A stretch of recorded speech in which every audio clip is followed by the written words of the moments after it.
Hey guys, just a quick note at the top of the video. I have commissions open! Check out the link in the description or send me an email at magicalgirlartist@gmail.com for more info. Okay, on with the show. Bye!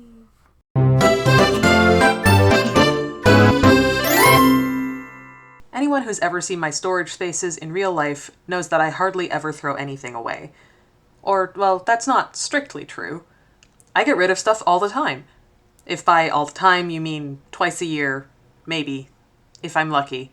And even then, it's mostly clothes with holes in them or deodorant stains. Look, the point is, I'm not a hoarder, per se, but I do have a lot of stuff. Especially art supplies. We've all done it.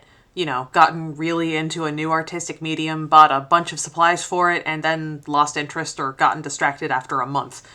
Let he who has never gone ham in a Michael's aisle they've never been in before cast the first stone. So I did a bunch of cleaning recently. I'm cleaning out my closet for reasons, and one of the main things in there was a giant Rubbermaid tub full of random art crap.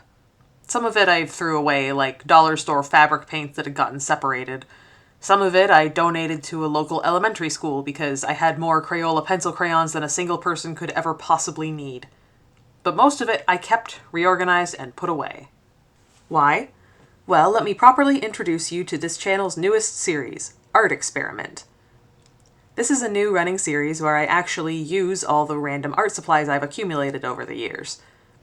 Hopefully I'll find a medium, or 6, that really speak to me, and I'll keep using them more often.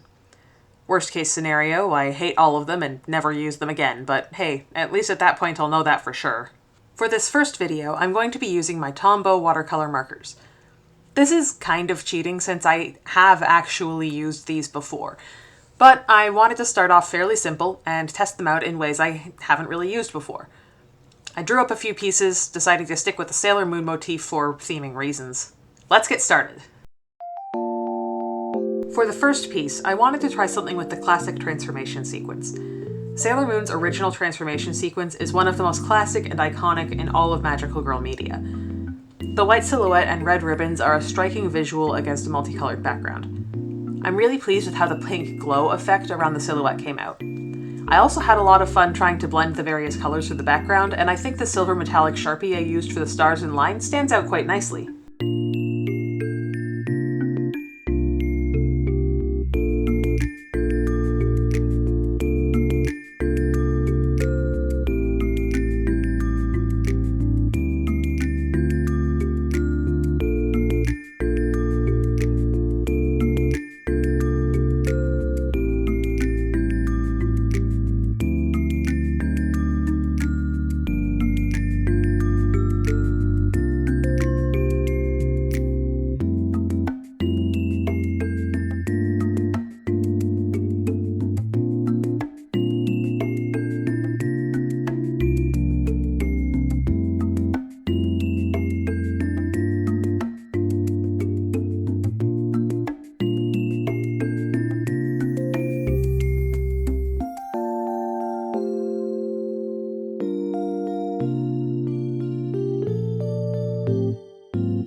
However, I didn't use any references whatsoever for it, and it shows. I was just kind of going off of my vague memories of the sequence instead of actually looking it up to refresh myself ahead of time. I think it would have become a very different and probably much better piece if I'd done that. As it is, it kind of has the vague feel and vibe of the classic Red Ribbon Henshin, but it doesn't evoke it as strongly as I would have liked. On top of that, the silhouette for her hair looks kind of weird. I think I could do better if I did this piece again, knowing what I do now.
Also, right at the very end, my phone ran out of storage space and stopped recording. Get used to that because technical difficulties are going to be something of a running theme in this video. All in all, I don't think it's the worst thing I've ever drawn, especially while getting used to a new medium, but I have a long way to go. So let's try another one.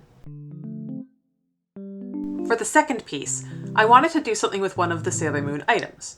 I picked the transformation pen because aside from the moon stick, I think it's the most recognizable and iconic.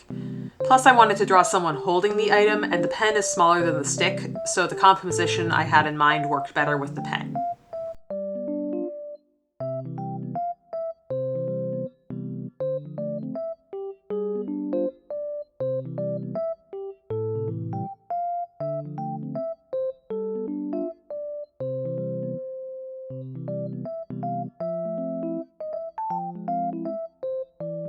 I decided to pull from the transformation sequence again for this one, and having learned from my past mistakes, I pulled up a reference this time. I think the hand came out a million times better than it would have otherwise, honestly. The pen looks pretty good too, and I'm really pleased with the background. I'm still figuring out the best ways to blend the colors in a way that I like, that doesn't wind up with clear lines between colors, but I like this linear gradient better than the spacey background I was going for in the first picture.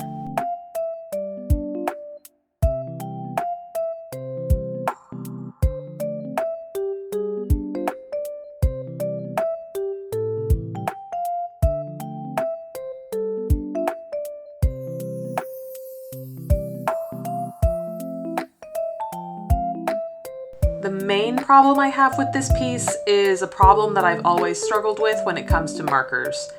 No matter how hard I try, it's difficult to impossible to hide the brush strokes and make it look smooth and solid, especially with lighter colors, which is most of this piece. Again, this is something I've had a hard time with for as long as I've been using markers, and I'm not sure how to fix that.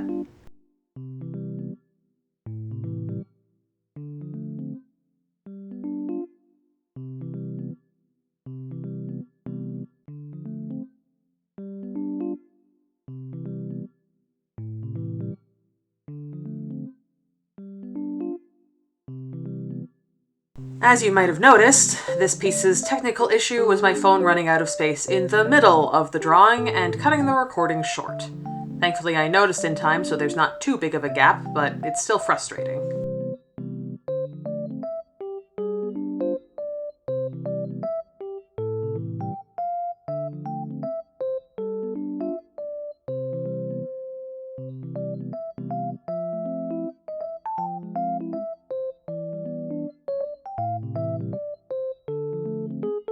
That aside, I do think the piece is a marked improvement over the first. It looks pretty much exactly the way I want it to, the shading and the fingernails came out great, and I like the touch of shine that the gold metallic Sharpie adds. I think the main things I'd want to improve if I did it again are adding more detail to the metal crown at the top so it doesn't look quite so blobby, and blending the background better. Otherwise, I'm much happier with it. But I still had one more idea, so let's see that last piece. So with this one, I started by covering the whole thing with painter's tape and cutting out a circle. My idea was to have the full moon in the middle with Usagi's silhouette in black in front of it, surrounded by a starry night sky. I wanted the moon to have a stark, clear edge, so I decided to try my painter's tape.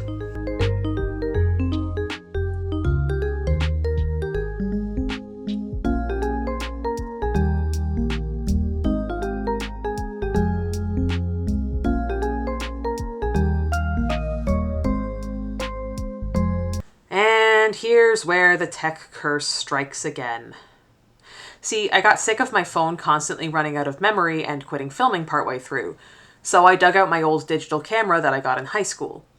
It attaches to my tripod easily, and the picture quality isn't terrible if the lighting is good, so I decided to try using it for the last one. Unfortunately, the fucking battery died before I'd even finished the moon, and I was entirely done the night sky by the time I noticed. It's fine. I'm fine. Don't worry about it, it's fine. I'm not slowly losing my mind over my continued inability to get technology to cooperate with me or anything. It's fine. So here's a quick rundown of what I didn't actually get on camera. As you see in the moon stuff, I taped off the space outside it and used water and a finger to blend the markers a bit more subtly. I figured that would work since they're watercolor markers. I liked the soft fade look it gave it, so I taped off the moon part using the circle I cut out earlier, and did the same thing with the dark blues and purple I used in the night sky. Again, it blended really nicely and I was very happy with how it looked. Next time though, I'd want to use brushes.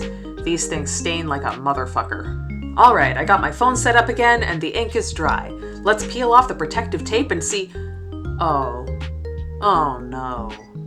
So something I did while I was blending was push towards the tape instead of pull away from it. I think that's what caused that bleed there. The tape must not have been sealed as well in those spots. Well, lesson learned, I guess.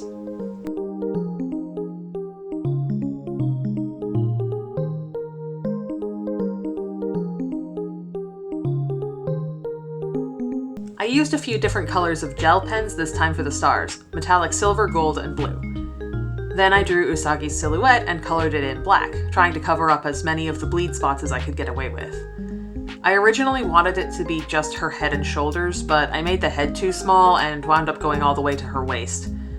Again, I'm not super happy with her hair, though I think it looks better than the first one, and I tried to have her clasping her hands in front of herself, but it looks kind of weird. I'm not sure how I feel about this one now. It's okay, I guess. I could do it better if I tried it again though, probably. But like, isn't that what this is about anyway? It's a learning experience. Of course they aren't going to be perfect right away, but I do think that each new piece showed improvement over the previous ones. I hope I can keep improving with these and make more and more art over time. Thank you so much for watching. I have several more videos in mind for this series already, but if there's a medium or type of art you'd like to see me try at some point, let me know in the comments. Also, if you have any tips or tricks for using watercolor markers, Tombow or otherwise, I'd love to hear them. I liked using these, and I want to get them out more often and improve my technique. Have a good one, and I'll see you again soon. Bye!